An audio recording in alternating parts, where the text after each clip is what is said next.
I love that you're just having so much fun. I can just see it. Like you just like, while you're doing this, you're like, yeah, it's great. I play this every morning. This shit is hard. I'm just. We make it look easy. But go look at the tail lights. Amazing. On the tail lights. Yeah. Oh my god, I've been so excited about tail lights. Ooh, this one looks cool. Wow. No, I mean, guys, this has been awesome. The work that you guys have put into this, the attention to detail. I love the spirit that you guys have of what if and just going and doing it. I think that is just such an amazing quality to have.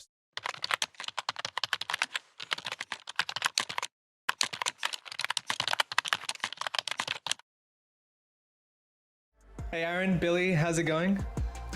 Howdy. Nice to see you guys.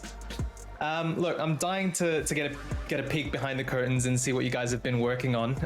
But before I do, why don't you tell us a little bit about yourselves? Arran, would you like to go first? Sure. My name's Arran. I am the director and founder of Grease Monkey Games. I am, to the core, a massive motorhead, so I love everything cars. I'm also a game developer.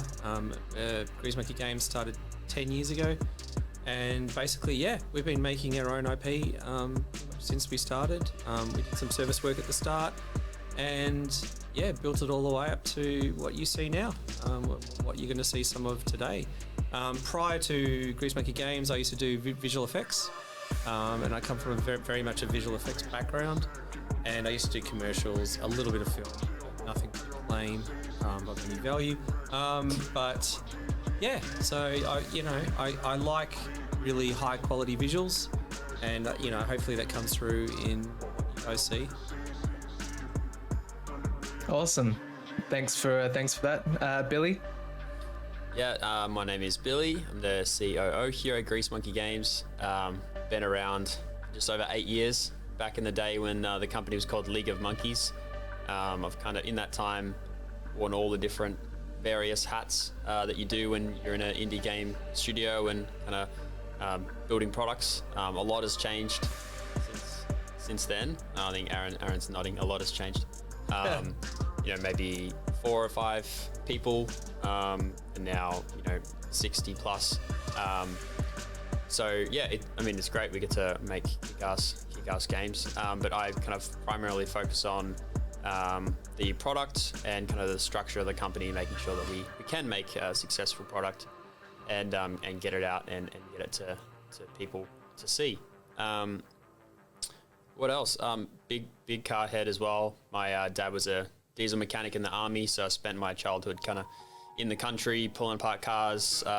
We had some property, so I would take the cars out and we'd do donuts and drifting before I even really knew what drifting as a professional motorsport was, and before I could legally drive on the road, mind you.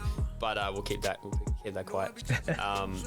And yeah, so I kind of really wanted to do something in the interactive media field, and found League of Monkeys doing games and doing car stuff, and I'm like, I want to work there. And we've been lucky enough to be at the company to see all of these games being made and be able to be part of the growth and innovation. So I'm stoked to be here and working on this new project. Yeah, awesome. I mean, both of you guys have such interesting backgrounds, and obviously a lot of that's kind of led you to where you are now. Like you said, the studio's grown from 5 of you guys to now a massive studio. So this is clearly not the first thing you've been working on, and Torque Drift 2 and Torque Motorsport as a brand. So what brought you guys as a studio to this point, and what is it about blockchain and Web3 that excites you guys?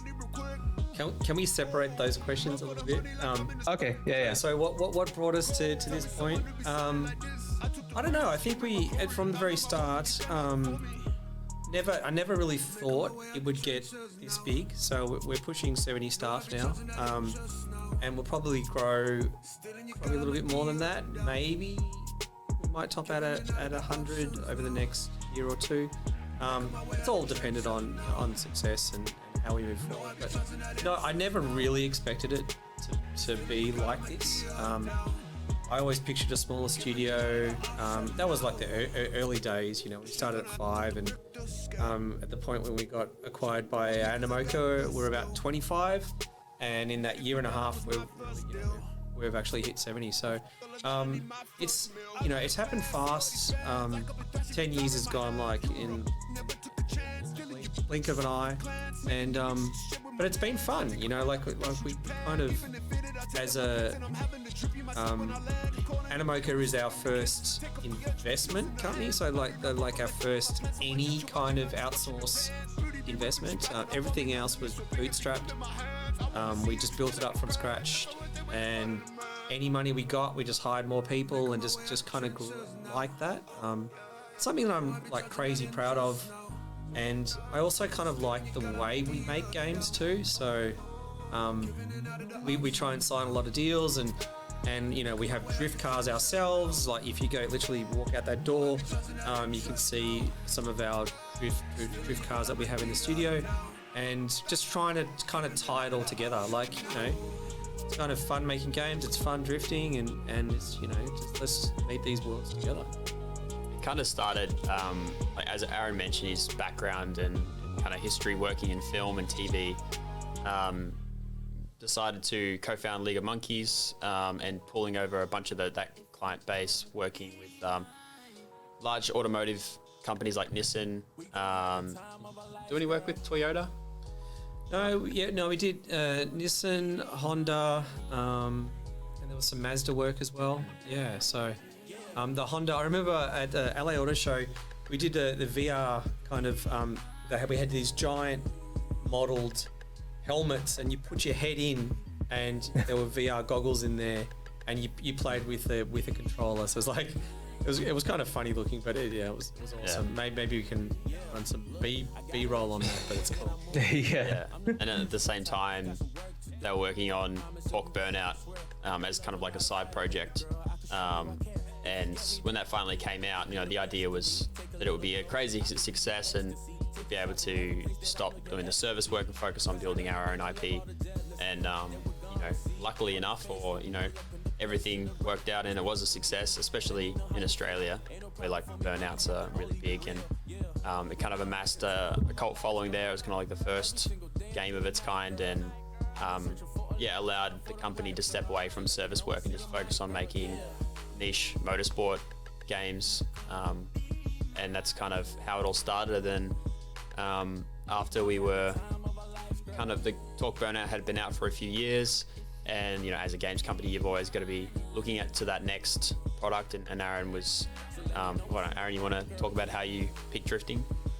Burnout's our first IP, was very Australian based, very Australian focused. I think it was like 60 to 70% of our revenue came from Australia. And Australia is a very small country. So, like we're 23 million, I think, here. When you compare it to America, it's 350 million. It's a very, you're talking very, very different numbers. So we really looked for a motorsport that was more global. I love all motorsports, but then you have to find your niche within the motorsport genre.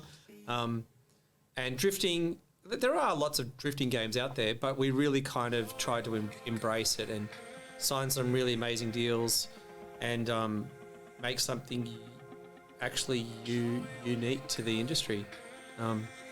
It's been kind of a bit of a crazy ride. I never like doing your own IP it's such a different angle to doing service work. Like service work, you have one client, and that one client will bust your ass, and they'll try and pay the least amount of money, and they want the most amount of work.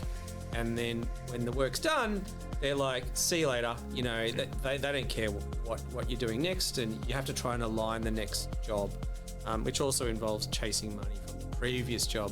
And then you move into this, making your own IP, and making games, and you have, we've had 40 odd million downloads for Talk Burnout. You have millions of clients, you know what I mean? And you start, you're doing a lot of social work, and you're commenting on Facebook and Instagram and stuff. So it's a very different business. And I really haven't looked back at all. I think making your own IP is crazy exciting, and it's kind of like, it's yours. You know what I mean? Like, yes, drifting is, you know, it's a global motorsport, but what we've created within the studio is, you know, it's all on us, and we're super proud of it. Yeah, well, I mean, the IP that you built is amazing. Like, I've got, you know, one of your bobbleheads over here, and just everything around your brand is it is. Yeah, that was awesome. So yeah, no, really cool what you guys have done. But yeah, I guess now, moving on to that next question, with the big one, with Torque Drift 2, and everything with Torque Motorsport and moving forward. A lot of it's going to be leveraging blockchain and a lot of the kind of the beauty that is Web3, I guess. So what is it about that excites you guys? this like, or scares you guys? No, like, of course, like you say, like the beauty, like there are definitely, there's something quite magical about digital ownership that has not been captured in any kind of Web 2 space. So I think, particularly for what we're doing, where, you know, there's a lot of collecting, there's a lot of lore, and there's a lot of fans of these brands that we sign, and there's like a history that you can build up. So Web3 brings a lot of that to the table, and I think players, when you think about like cars in general, the history and the legacy of cars just goes so far back. It's amazing to bring that, you know, to the people, and it still has value. You know what I mean? Like, we make cars in Torque Drift 2, which are 50 years old. That they're as old as me. So, you know, that's crazy, because people want them. They want to customize them, and, you know, with Web3, kind of you get an extra level where, you know, people will be able to buy parts and buy the car, and then they can sell it to other people. It's awesome. And from, like, we think a lot internally, like blockchain and you know, NFTs at a technology level. Like, it's a technology that can be used for lots of different things. I think the best descriptor I've heard of it is like, it's a blank web page. You know, and like a blank web page can be used to make lots of different things, and we've seen that, you know, over the last 10, 20 years. All of these amazing ways to connect with each other, or experiences, or ways to improve people's lives. Like, that's how we think about blockchain, and then we go, okay, what can a blockchain do? And then we pick it apart, and we figure out how we can make unique game design decisions to make it more valuable and more interesting for a player. And so we kind of, you know, we've been making these games, free-to-play motorsport games on mobile and PC for such a long time now. And one thing we notice is how much value that the players bring to the games and the communities that they build. And like, we have people making features like crews and stuff outside of the game, because we didn't have that feature in there. So they've created their own crews on Instagram or Facebook and running their own tournaments, like kind of leveraging our tools and features in the game. Handing out prizes, having their own leaderboards, and doing their own streams. They've got their own rule book. Do you know what I mean? Like, it's like, you can't, in a company too, you can't force culture. It's like the same time you can't force community. It's like the community is built on the back of the tools that you give it, and hopefully you've done it in a way that is compelling and something that they want to build on. Do you know what I mean? And so we see all of this value from the player base being generated, and there not being a way for them to be part of the success of the game, like, you know, financially, is one aspect, and blockchain just gives that an avenue. Now, I don't think anyone believes that it should be financial. It's kind of like, but it should be an option. It should be the ownership of something to decide what to do with it. And like Arran said, like, these NFTs can have history and can kind of generate value on top of what we kind of give it. And that's something that is really unique and really, I think, interesting in a video game space. Players can build up their legacy, and you know, Arran's cars might be more popular than mine because he's got a sick livery on it. He's won a bunch of tournaments. and even if we've got the same, variants of car as an NFT, and that's super compelling. Is like we wear our game design hats and we're like, what can we do? And that's one of the things we can do with it. And it's like, Yeah. Firstly, I agree. Yeah, no, it's cars are going to be worth. I don't doubt that, and it's fascinating seeing how the ability to track provenance with a digital asset is something that's fascinating. And also one thing that you said before about having these communities formed around your game and having these mini communities with their own leaderboards and their own you see the modding communities and stuff like that. I think for now with Web3 and blockchain, you're able to form these DAOs kind of in an official capacity and sub DAOs within these larger organizations. So it is fascinating to see where this technology can take us. And I guess a follow-on question from that, and I know I'm keeping a lot of our viewers in suspense because there's a lot we want to show them. But what do you think is a challenge, and why is the traditional gaming space still so kind of negative? Well, why is there such a negative connotation when it comes to NFTs and digital assets? I've got a strong opinion. We both got similar opinions on this. I think one of the main issues is, we'll go back to that blank web page, right? It's like, there's so many scams on the internet. Like, imagine if your first experience of the internet is just getting scammed and like losing money or losing, credit fraud or something. Of course, you're gonna be like, this internet stuff sucks. Like, all that happens, I go on there and I get a pop-up and I click through and I lose money. It's like, of course, it's like blockchains, there's a lot of scams there too, and people lose money, and that's kind of the impression that's left and what is distributed in the media. But that's obviously not the only use case, and I think it's a marketing and branding issue more than anything. It's like you see Reddit's entry into the space, their NFTs, and the way that it was handled, the way that the value was kind of proposed to the community was really well received by and large. And I think it all just comes down to, you have to have a good use case and a good product, and people kind of, players and gamers will understand once you show, so kind of force it. Yeah, I definitely think the branding and images plays a large part of it, and I think some negative things have hit the media, and we almost need to break through that and just show what the value proposition is for the players. I think that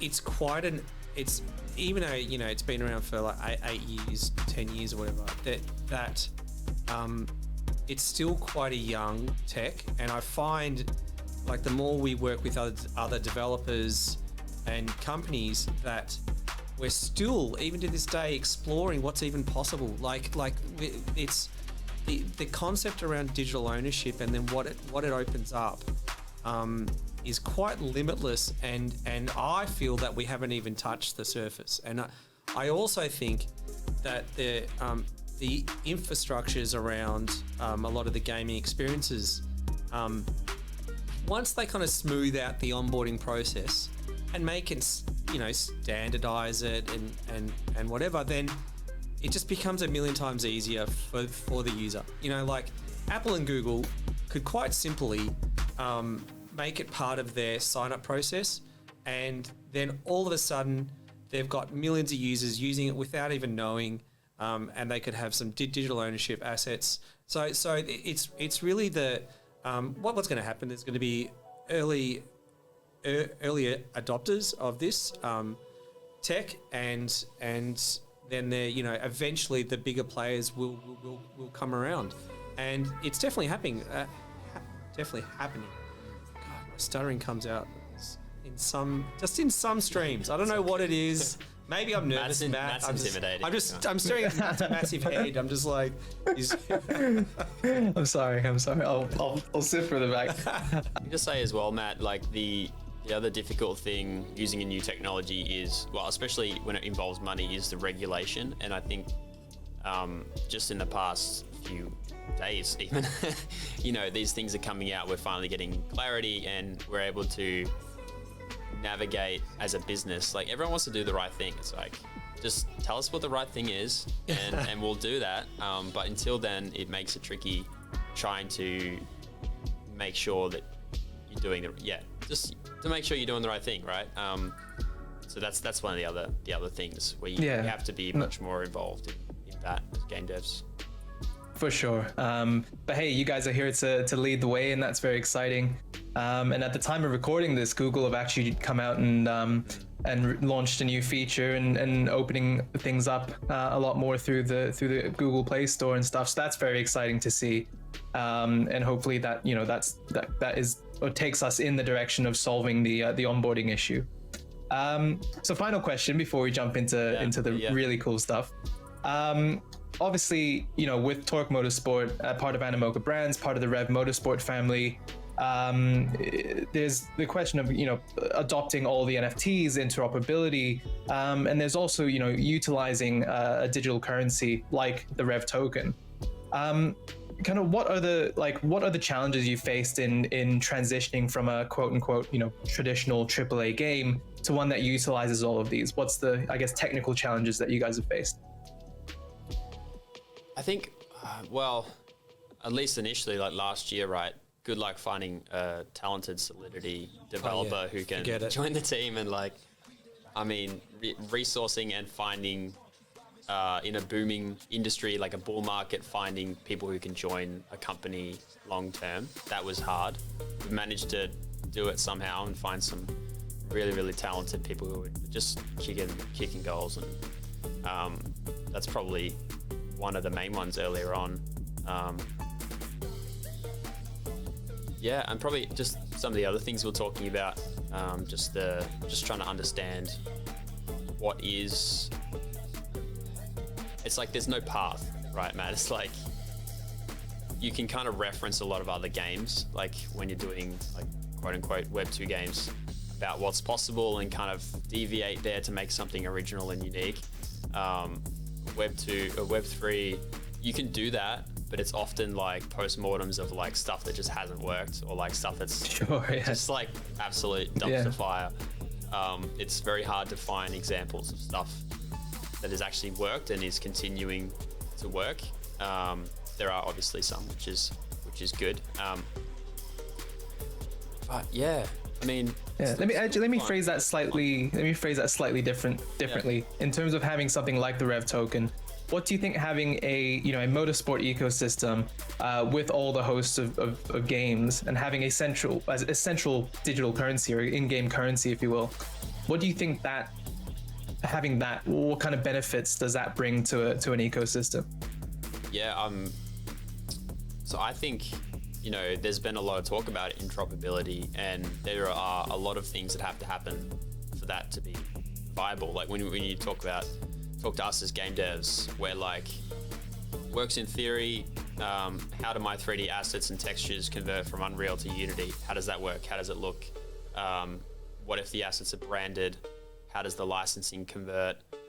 What about revenue share models? Royalty splits. All absolutely. All that stuff. And so when we think like internally, we have a host of products in the Torque franchise, and we think externally to Animoca, like we have in the short to medium term an actual opportunity to make this work with a substantial offering. And so especially with vehicles, which is something that translates really well to NFTs and blockchain and interoperability, because an engine is an engine.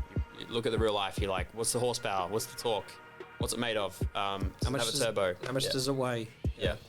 And so those things, instead of like a sword, like my sword has 10 power, and Aaron's like, well, mine, that doesn't work in my economy. It's like, what do we do now?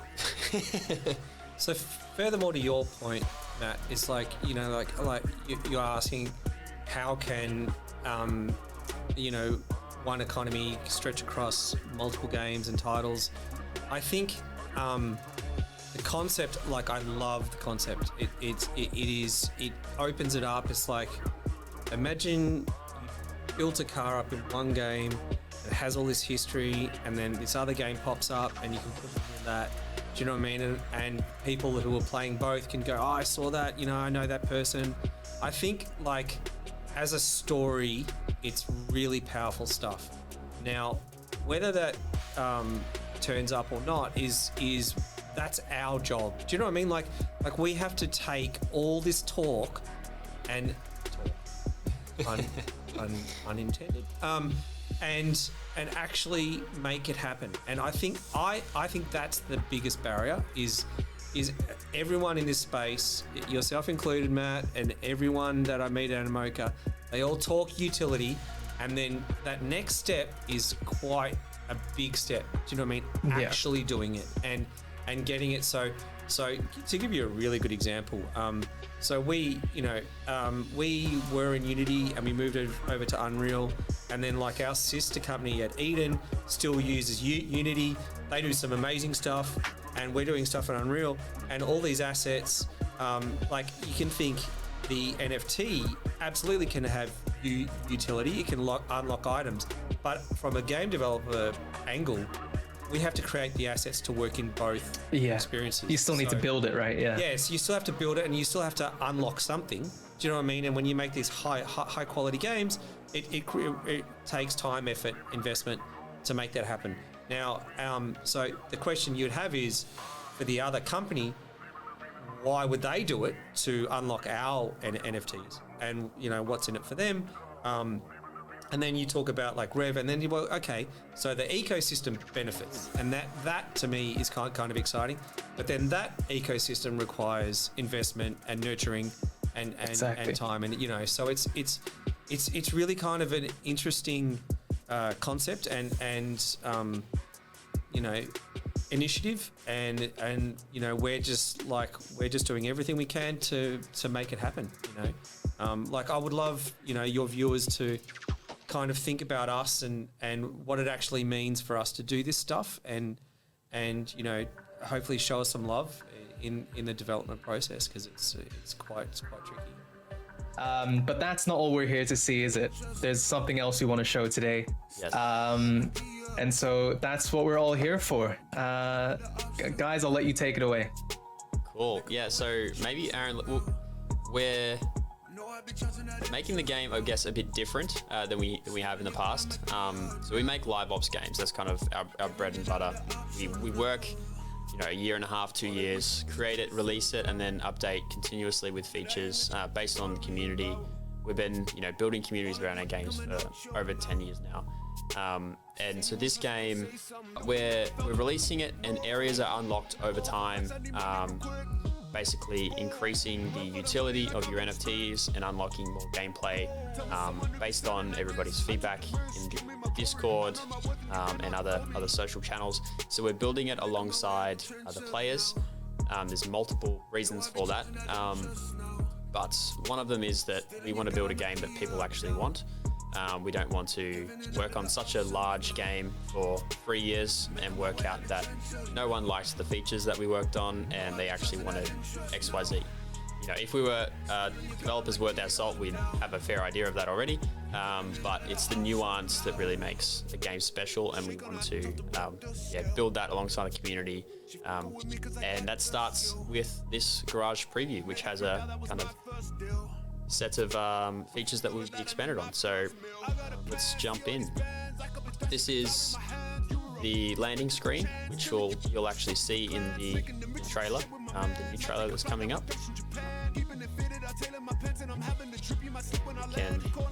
You're good on your side, Matt? Yep, all good. Sorry. Cool. So we can enter in here. And this is your garage. So you can do many different things here, from customizing to accessing the drifting when that comes out, the shop, so buying, selling your parts for your car, profile area. You can customize your profile, your driver avatar, community area. We'll come back to these actually, because we can touch on each point. Community area is really a big important part. The workbench, the crew area, which is under construction. It's messy. That's what most garages look like, actually. And so we head back here. See our beautiful Nissan 370Z. So we're working with Nissan to bring kind of their first entry into the NFT space, digital collectibles. and they've been amazing to work with. Come in here, go swap cars. So one of the things we're doing differently from our previous games is there's different models of cars, right? There's the 370Z, there's the S15 and S13, etc. And they were released in different variants in the real life. Maybe it's the 40th anniversary or the 50th anniversary or the Type X or the Series 1 and Series 2, as with the 370Z. And so as a player, a first-time player, you can come in here and utilize the base model of that car. And then if you want to, maybe you'll earn or purchase off the website, the store, the special variants that have a limited supply, which is what we're utilizing NFTs for. But one of the cool things we're doing is that supply is actually based on the real world production volume of those vehicles. So say there's 5,000 of the Nismo 2s and different, I'm not going to go through all the numbers, I'm going to get myself in a mess here, but you have the different variants sold different quantities in real life, and we create a ratio from that we use for the mint. And we also do that for the paint codes, the real world paint codes of those cars. And the purchase experience, if you're coming in, you're purchasing one of those variants of the Nissan 370Z, you'll get a random variant of that car and a random paint code. And so maybe you get a super rare variant and a more common paint code of that car, or you might get a more common variant and a super rare paint code, like the Midnight Purple or something like that. So there's a really interesting user flow for cars, and you can see some of those variants here in the game. You've got the Nismo 2, you've got the Series 2, the 40th anniversary here, and we've got the Nismo here, which vary in different ways. The Nismo 1, different interior, different seats, different steering wheel, body kits, most different in terms of the bumper there and the wheels. You can see some of these other cars. I love that. I love that approach to rarity, and not just slapping here's a common, here's a rare, here's a legendary, but really kind of tying it to what it would be in the real world, and I love that. Yeah, it's something that really excites myself and Arran. Just referencing the real world as much as possible. It's like what we're trying to represent already exists, right, in car culture. Yeah. The Type X, you go on Marketplace, Facebook Marketplace. Type X's have like more weight to them than just the regular like C18 pig nose, they call it pig nose. Yeah, and what's interesting about that as well is if you look at it in a game sense, you go to something like a Forza, for example, and you go and customize your car. You might have different, let's say, purchase prices of different paint jobs and stuff like that, but it's nothing like this where the rarity is baked into the actual car itself and the production of that. So it's fascinating. We've had many discussions about how we can link in VIN codes into it, because like the concept around if you own it and then you can enter your VIN code and then get your actual car in the game with the same color spec, all that kind of stuff, I think that's super, super cool. But if technically we don't know how one person can claim it and have ownership over someone else who says that they have that one. So there is a technical hurdle that we have to get past. But if any of your listeners can work out a technical solution to that, we would love to do it. I think there's some really cool aspects. Awesome. Yeah, there you go. We'll set a bounty if someone can come up with a genius solution. I'll send you a bobblehead myself. I was even trying to work, because the thing is you need to like verify real world ownership of vehicles at scale, right? And it turns out that's hard, because registries of vehicles in different states, like even different states in the US, is different, let alone around the world. But if there was some way we could do it, that'd be amazing. I kind of thought like someone standing in front of the car, you know, holding a GMG badge. Just imagine someone going around claiming other people's cars. Yeah, they just see him in the street. Hey, come back. But that would be cool. Maybe in the future, maybe there'll be a way.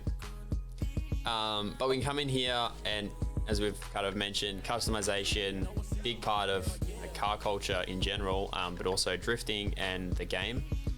We've really gone kind of above and beyond what we would have done in our previous games, which heavily focus on customization as well. But we can come in here and you have two different areas. There's the exterior and interior. You go to the exterior.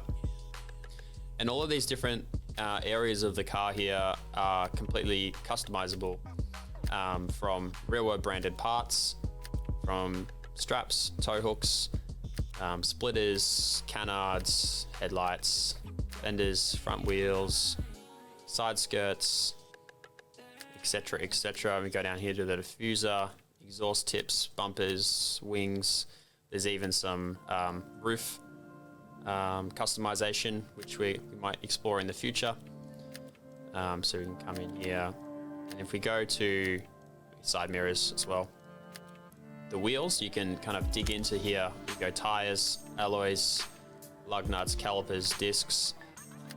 So we can go even one further in and take a look at some of the alloys. So you can come in here, customize your car. These are all real world branded parts. So Koenig have been amazing to work with. We represent a host of their alloys in the game. Ampliform, Diverge, etc. Kansai, another amazing brand. Probably should have added a thing at the start here. This is like an internal build, so there are things that are not finished. Please don't broken. please don't point out the issues. You're like, that's wrong. We know. Yeah, we know. Yeah. But we really wanted to showcase something for this call and kind of give you an early look at these things. So put some of these rend forms in here. Yeah, this is a major alpha, guys. So appreciate you sharing all of this. Love it. Yeah, Like got crazy. some lug nuts. Amazing. We got the default icon in there, which Can we get some lug nuts with Aaron's face on it? Can we? yeah, good. No one wants to see my I think like the exterior stuff is cool. Like this mostly has been seen before. What gets me super excited is what we're doing on the interior, and I think spoilers. The level of interior customization, is just crazy. Let's just chuck some nice. Do we get to see any of that? Yeah, Yeah, we was that do. us, We do. Put some big slotted. Ooh. I'll go those ones. I'll show some exhaust tips, some Valvetronic exhaust tips on there. I love these dual tips actually, because I know one of our 3D artists working on the shader to really get that heated like treatment on the metal. It looks so good, and we'll show that when we go into the photo booth area. The carbon fiber as well. It looks, you can zoom straight up right into these exhaust tips, and they look incredible. So you just said photo booth. Yes. It's foreshadowing. But we'll jump into the interior now. I love that you're just having so much fun. I can just see it. Like you just while you're doing this, you're like, it's great. I play this every morning. This shit is hard. I'm just. We make it look easy. But we have a zoom around the interior here. Interior paneling, so there's going to be some customization in terms of the actual areas of the interior paneling for each car. Dash aesthetics, so you got that bobblehead in the background, Matt. You're going to be able to put that in your car as well. Steering wheels, keychains, got roll cages, hand straps, seats, handbrakes. Oh, my favorite. I pushed it so hard. Air fresheners. You're gonna be able to put air fresheners in here. I've got a sex wax one right here. Can I? We should do a deal with sex wax. Sex wax if you're watching. No, seriously, I'm stoked about this feature because you're gonna have your whole interior car decked out, and you're gonna be drifting around sideways, and you're just gonna have 10 trees just like bulked up. Yes. So I love that, with your bobblehead kind of like wobbling around. But yeah, let's slapping the bobblehead in the face. Yeah. Let's jump in here. So there's one aspect that's missing here. So you'll notice all of the shifter knobs are like basically on the bottom of the shifter. There will be an extension rod for some of those ones that need it, but a lot of them in here are just straight on the bottom. So we've got a host of parts from NRG. Another amazing brand we work with, Mishimoto, been fantastic as well. How freaking cool is this, man? No, seriously. I actually haven't seen the build get to this point, so I'm pretty excited. This is absolutely crazy. I know. I'm make sure and post that the camera's not on me because I'm gonna pick my jaw off the ground a couple of times here. It's so cool.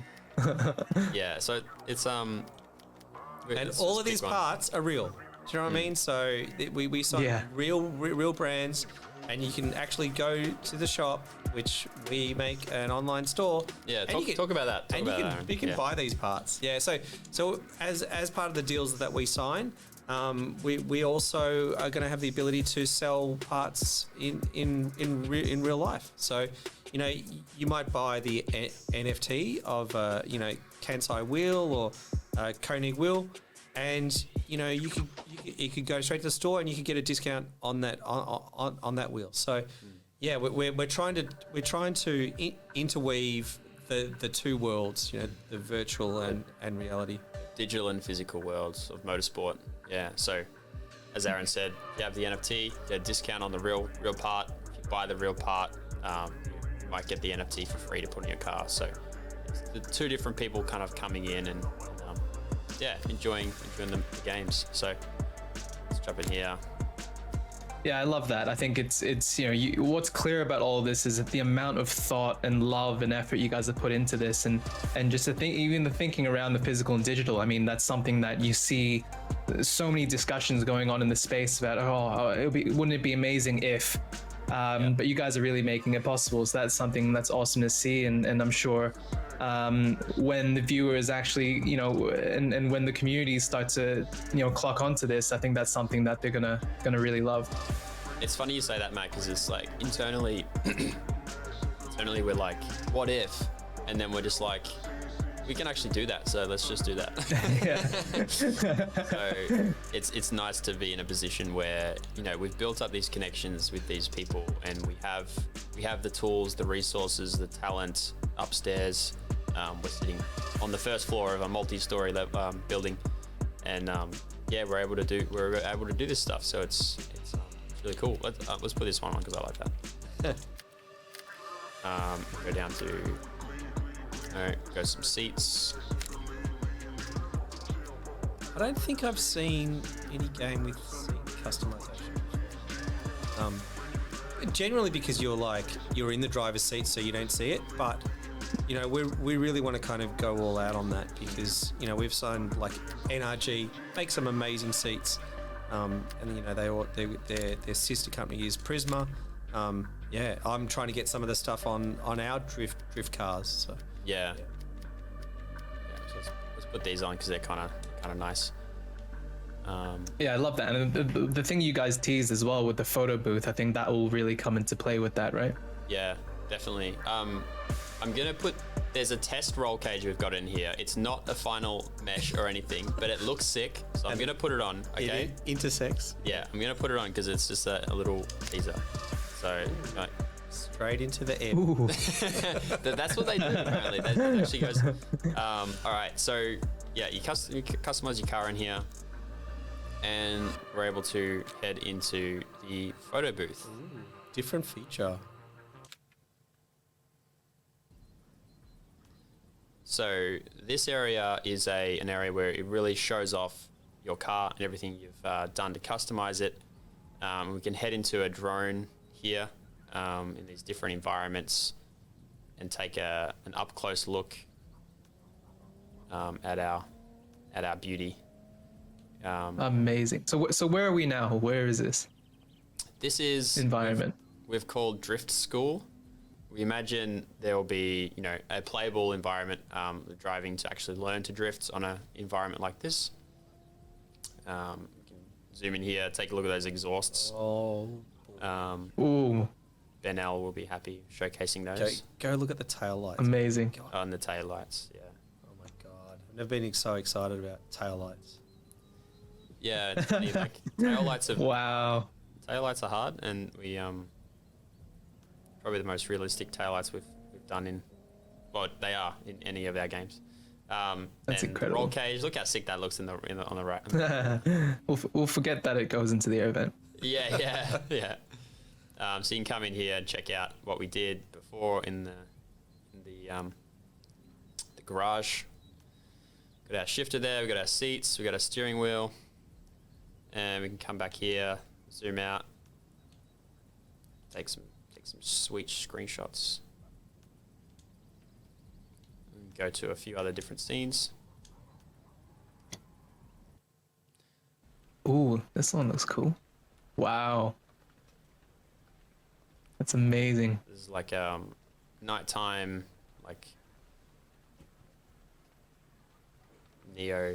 One thing I was just thinking. Sorry, go on, Aaron. No, I was going to say, you know you're onto something when you're excited to look at your own stuff that you've been looking at Yeah. 2.5 years. Do you know what I mean? Like, it's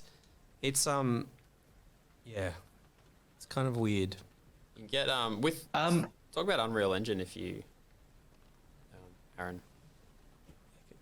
Go. One thing I was gonna say is what I've noticed is the music is gone. But there's something special about the music and the soundtrack to what you guys are doing. So why don't you?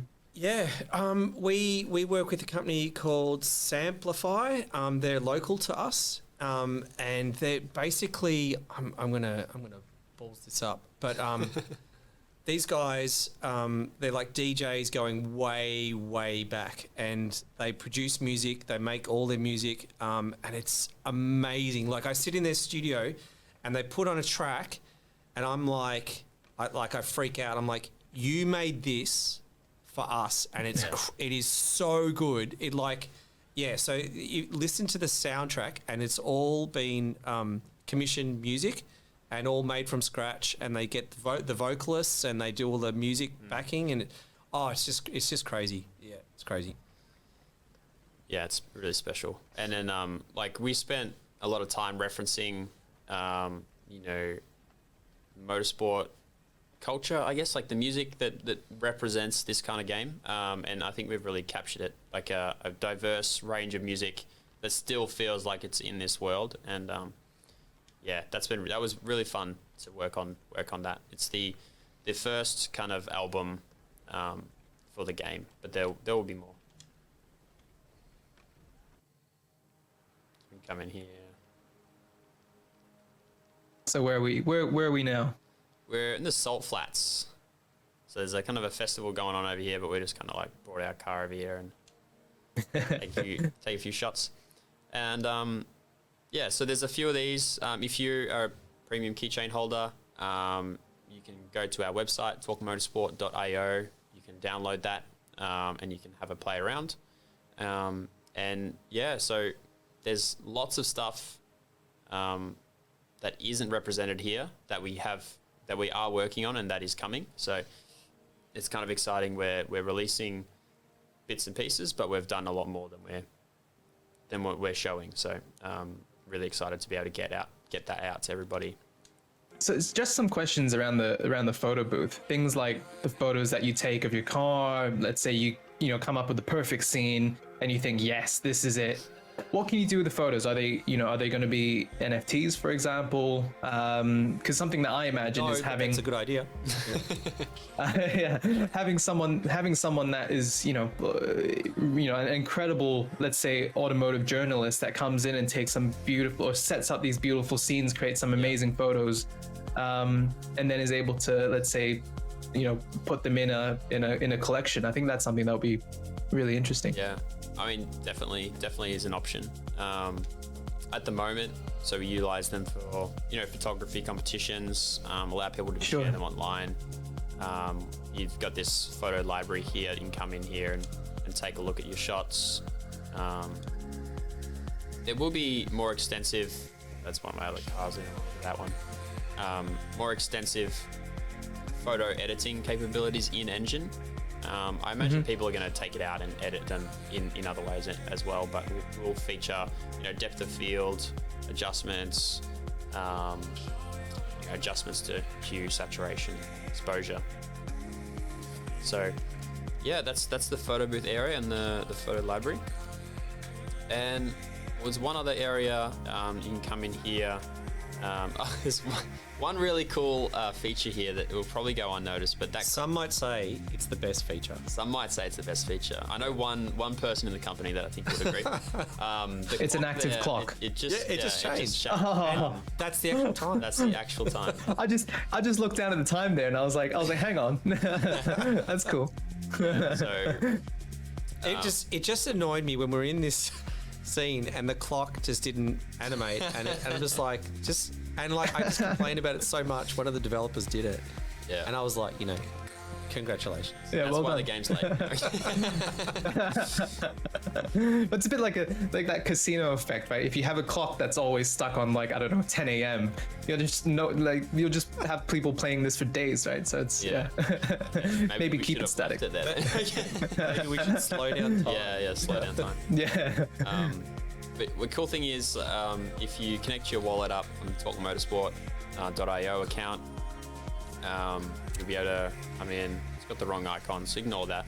But you'll be able to see your keychains in here, which are in your wallet, and they will have more functionality as the game progresses. There'll be a full kind of keychain and key editor here, just like if you pulled your keys out, Matt. I'm sure there's a bunch of things and bobs hanging off it. So that's kind of something that's really popular in the car culture and drifting, and so we wanted to represent that here.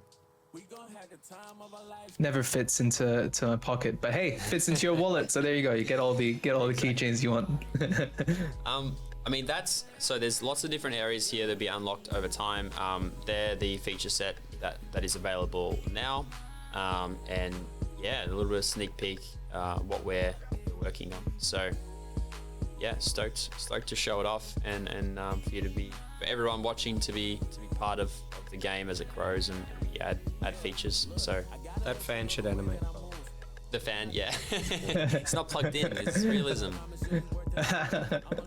No, I mean, guys, this has been awesome. I don't know if I'm allowed to swear, but this was amazing.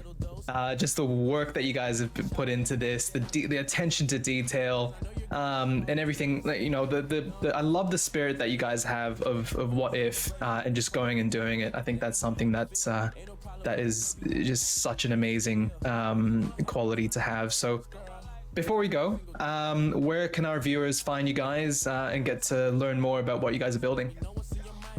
I think YouTube is a big one for us. We make a lot of original content around cars and motorsport events and drifting. Alex Martini is over there just making killer content. We also do our media team internally makes a lot of content around the behind the scenes stuff, how we actually making this game. So you can watch it and see how we use 3D LiDAR scanners to scan cars, how we use a drone LiDAR scanner to scan tracks and see what we're actually doing here outside of what you just see on the screen. So head over there, talkmotorsport.io YouTube channel, and also on Instagram, we're over there as well. Twitter, obviously, big one. Discord. Talkmotorsport.io. If you go to the website, you'll be able to find all of those socials. But now you can go to the website, sign up for an account, check the newsroom as well. We're signing new brands and doing announcements there all the time. So it's super exciting time at the moment. We've been cooking, as they say, we've been cooking for a year and a half. Let them cook. Let them cook. Stuff's finally coming out the oven. So yeah, stoked. Yeah, awesome. Definitely- I'll do the classic YouTube thing.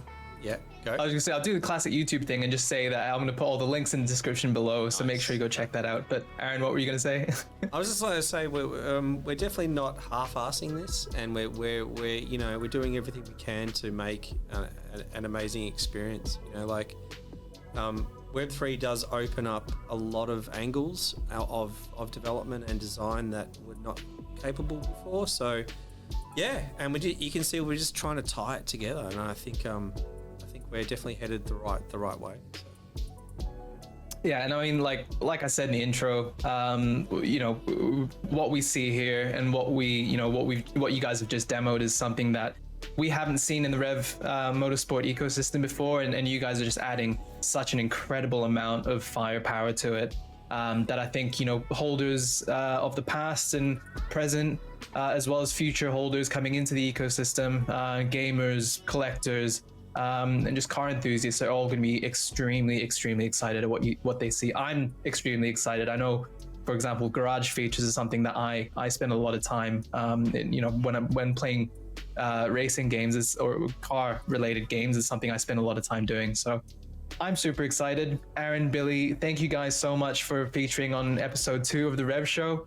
I'm sure there's a lot more stuff we're going to go into in the coming months. So any final thoughts? No, stay tuned, stay sideways. You're welcome. I don't know. Yeah. You're thanks, Matt. It's been fun. Awesome, guys. Thank you very much. Speak to you soon. You're welcome. Jesus Christ. This guy's arrogant.